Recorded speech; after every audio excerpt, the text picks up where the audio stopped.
ओम नमः शिवाय। दक्ष की 60 कन्याओं का विवाह। दक्ष की वीरणी के यहाँ देवी शिवा का अवतार। दक्ष द्वारा उनकी स्तुति तथा सती के सद्गुणों एवं चेष्टाओं से माता पिता की प्रसन्नता।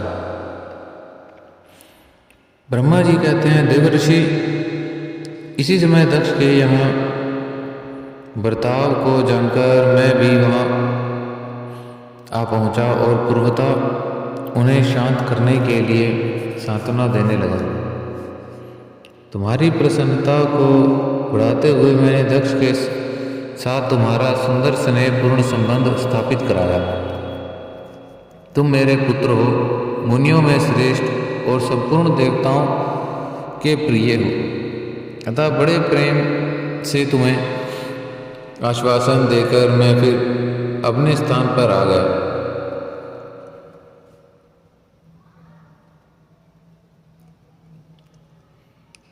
फिर भी प्रजापति दक्ष ने मेरी अनुज्ञा के अनुसार अपनी पत्नी के गर्भ से 60 सुंदर कन्याओं का जन्म दिया और आलस्य रहित हो धर्म आदि के साथ उन सबका विवाह कर दिया। मुनीश्वर, मैं उसी प्रसंग को बड़े प्रेम से कह रहा हूँ, तुम सुनो। मुने दक्ष ने अपनी 10 कन्याएं विधि पूर्वक धर्म को ब्याह दी। 13 कन्याएं कश्यप मुनियों को दे दी और 27 कन्याओं का विवाह चंद्रमा के साथ कर दिया। भूत या बहुपुत्र अंगीरा और कृषक को उन्होंने 2-2 कन्याएं दी और शेष 4 कन्याओं का विवाह ताक्षर्य या अरिष्टनेमी के साथ कर दिया। इन सब की संतान परंपराओं से 3 लोग भरे पड़े हैं। अतः विस्तार भय से उनका वर्णन नहीं किया जाता। कुछ लोग शिवा या सती को दक्ष की ज्येष्ठ पुत्री बताते हैं। दूसरे लोग उन्हें मझली पुत्री कहते हैं तथा कुछ अन्य लोग सबसे छोटी पुत्री मानते हैं। कल्प भेद में ये तीनों मत ठीक हैं। पुत्र और पुत्रों की उत्पत्ति के पश्चात पत्नी सहित प्रजापति दक्ष ने बड़े प्रेम से मन ही मन जगदम्बिका का ध्यान किया। साथ ही गदगद वाणी से प्रेम पूर्वक उनकी स्तुति भी की। बारंबार अंजलि बांध नमस्कार करके वे विनीत भाव से देवी को मस्तक झुकाते थे। इससे देवी शिवा संतुष्ट हुई और उन्होंने अपने प्रण की पूर्ति के लिए मन ही मन यह विचार किया कि अब मैं वीरणी की गर्भ से अवतार हूँ। ऐसा विचार करके जगदम्बा दक्ष के हृदय में निवास करने लगी। मुनि श्रेष्ठ उस समय दक्ष की बड़ी शोभा होने लगी। फिर उत्तम मुहूर्त देकर दक्ष ने अपनी पत्नी से प्रसन्नतापूर्वक गर्भदान किया। तब दयालु शिवा दक्ष पत्नी के चित्त में निवास करने लगे। उनमें गर्भधारण के सभी चिन्ह प्रकट हो गए था। उस अवस्था में वीरणी की शोभा बढ़ गई और उसके चित्त में अधिक हर्ष छा गया। भगवती शिवा के निवास के प्रभाव से वीरणी महामंगल रूपिणी हो गई। दक्ष ने अपने कुल संप्रदाय, वेद ज्ञान और हार्दिक उत्साह के अनुसार प्रसन्नतापूर्वक पुंसवन आदि संस्कार संबंधी श्रेष्ठ क्रियाएं संपन्न की। उन कर्मों के अनुष्ठान के समय महान उत्सव हुआ। प्रजापति ने ब्राह्मणों को उनकी इच्छाओं के अनुसार धन दिया। उस अवसर पर वीरणी के गर्भ में देवी का निवास हुआ। जानकर श्री विष्णु आदि सब देवताओं को बड़ी प्रसन्नता हुई। उन सब ने वहाँ आकर जगदम्बा स्तवन किया और समस्त लोगों का उपकार करने वाली देवी शिवा को बारंबार प्रणाम किया। वे सब देवता प्रसन्नचित हो दक्ष प्रजापति तथा वीरणी की बुरी बुरी प्रशंसा करने अपने अपने स्थान को लौट गए। नारद जब 9 महीने बीत गए तब लौकिक गति का निर्वाह कराने 10वें महीने पूर्ण होने पर चंद्रमा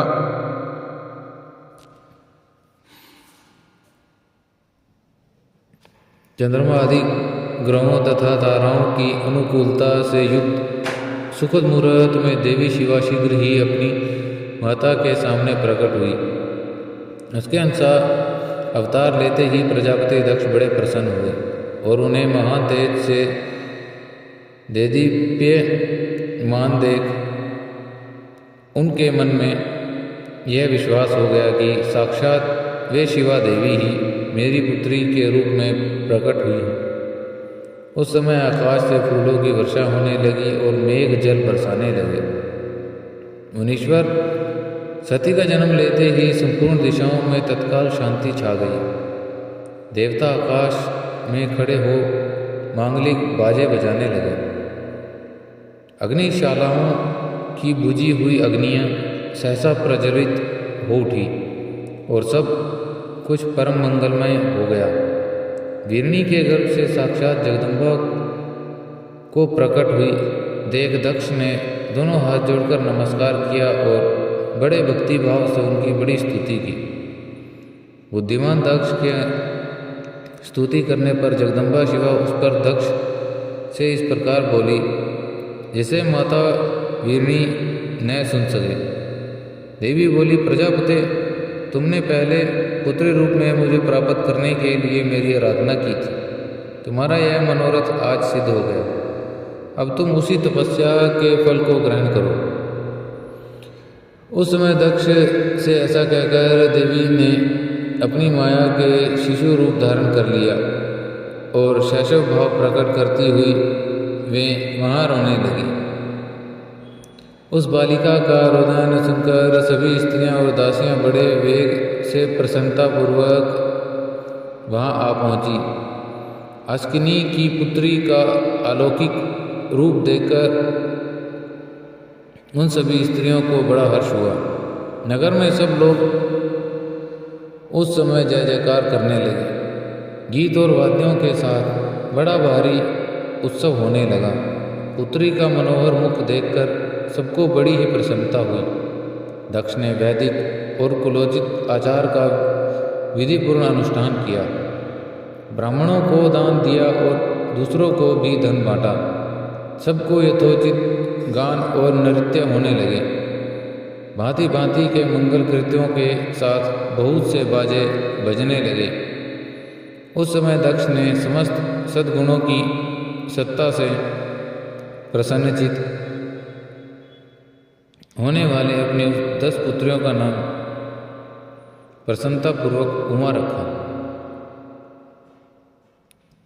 फिर भी संसार में लोगों की ओर से उसके ओर भी नाम प्रचलित किए गए, जो सबके सब महान मंगलदायक और विशेषता समस्त दुखों का नाश करने वाले हैं। वीरणी और महात्मा दक्ष अपनी पुत्री का पालन करने लगे तथा वह शुक्ल पक्ष की चंद्रकला के समान दिनों दिन बढ़ती लगी। द्विज श्रेष्ठ बाल्यावस्था में भी समस्त उत्तम गुण उसमें उसी तरह प्रवेश करने लगे जैसे शुक्ल पक्ष के बाद चंद्रमा में भी समस्त मनोहारिणी कलाएं प्रविष्ट हो जाती हैं।